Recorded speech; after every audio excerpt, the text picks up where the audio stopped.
Hi everybody. I am just wanting to post this up, so I want to give you something to think about today. I'm thinking about prophetic ministry and how when God speaks to us, it's always to point us towards something better than we can see or we can understand right now. And He's always pointing us towards a good solution, a better way, a higher perspective, a different way of seeing things. And then that scripture in 1 Corinthians 2 verse 9 where it says, "Eye has not seen, ear has not heard, nor have entered into the heart of man the things which God has prepared for those who love Him." Now that's you and I. We wouldn't be serving God if we didn't love Him.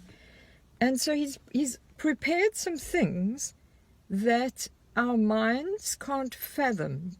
With our limited understanding, we can't see or receive those things that He has prepared for us, because all God's ways are always better than our ways, or different to our ways.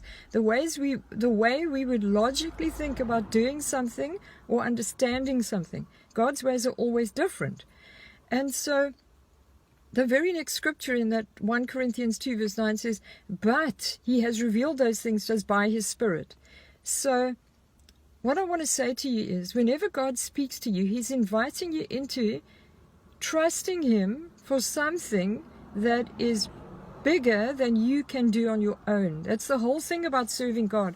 It's always trusting Him, leaping a leap of faith, taking His hand instead of striving to try and do it ourselves. And there's so many people who are striving to get their prayers answered, striving to get God to do something, striving for a breakthrough. And all the time God is wanting to speak to us, whether it's out of the scriptures or a prophetic word or a dream you had. It's an invitation to trust Him for something that's bigger. That's why we can't understand it with our natural understanding. So I want to say to you, prophetic ministry is an invitation to jump into the realm of the impossible. This is the God we serve. It's impossible, if you look at your circumstances and the things you're waiting for God to do, it's impossible to do it on your own, which is why we need God. And so when God speaks to you, He's inviting you to dream, to expect, to trust Him for what is naturally impossible, because with God, all things are possible. So remember that today, when God speaks to you, you might not understand it fully.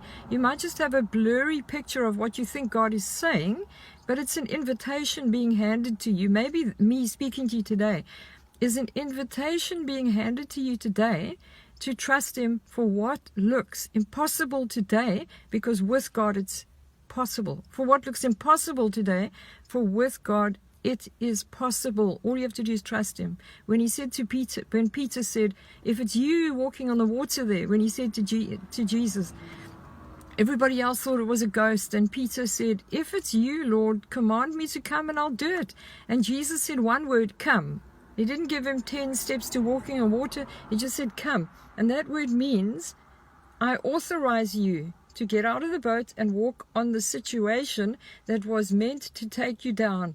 The storm came up to stop the disciples getting across to where Jesus said they were.